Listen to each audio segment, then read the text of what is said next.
What's going on? Why are there greater than 100% of voters within various precincts actually voting? This doesn't seem right. At best, there's some kind of sloppy math going on here. At worst, well, it could be some kind of fraud. What's going on? They didn't respond until we forced them to respond via a PRA, or Public Records Act request. They said, well, you know, something to do with the provisional ballots, you know, yada, yada, yada, a lot of verbiage, and they gave us some data from 2008. I'm like, hold up. This is the 2020 election here. 2008 was 12 years ago. What happened? No response. So there's some issues going on here locally in our local elections office. Also, I'll say this. Who, by show of hands, likes and believes in vote-by-mail ballots?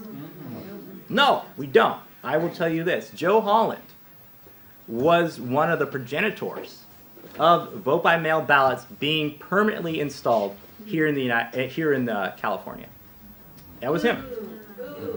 Exactly. So once again, as you guys said before, we do not agree, nor do we like what's going on here in the status quo. So it's time for us to take action. First step is you're coming here to hear all the candidates speak. You check that box. Now there's more action that's required of us. I and the other candidates are going 110% every single day. We have 2 more weeks left in this election, just 14 days.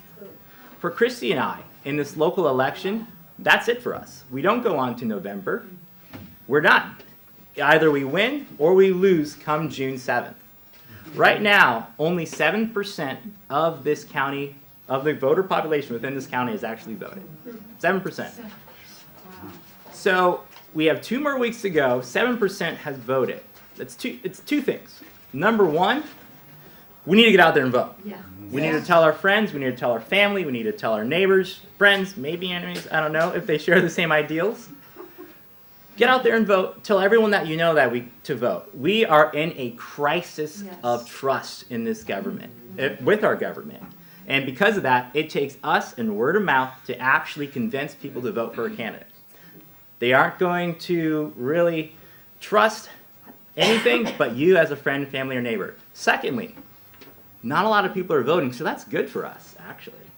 Because we are, right now, the minority. If not a lot of people are voting, that means the minority can sway the vote. Yeah.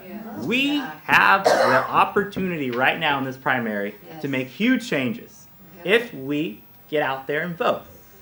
Thirdly, beyond that vote, what we got to do, beyond voting, beyond telling your folks or your family or friends, is donating to campaigns. It's like Mike said, if you do $1 or more, you got to make that investment because campaigns cost money.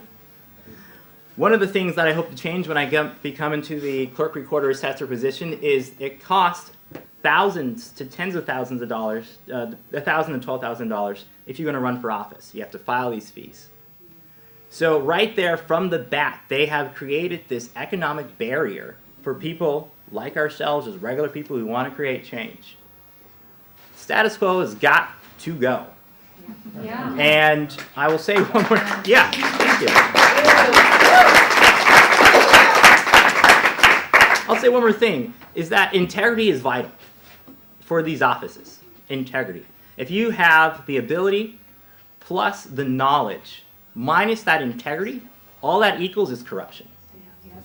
So we need to put honest, integral candidates into these positions.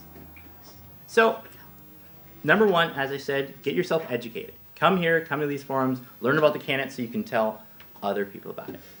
Actually, right now, we have Michelle Westlander-Quaid. Raise your hand.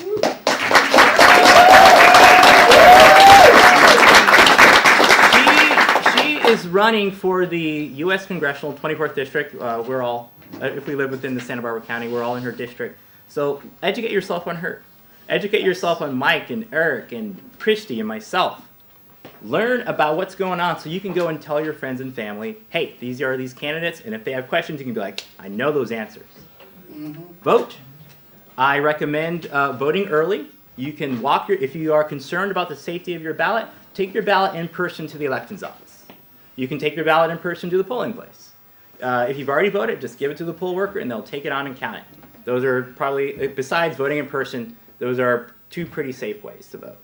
So we got to vote, we got to donate, we got to make those sacrifices because this is our time. As it has been said earlier today, if not now, when? Thank you all.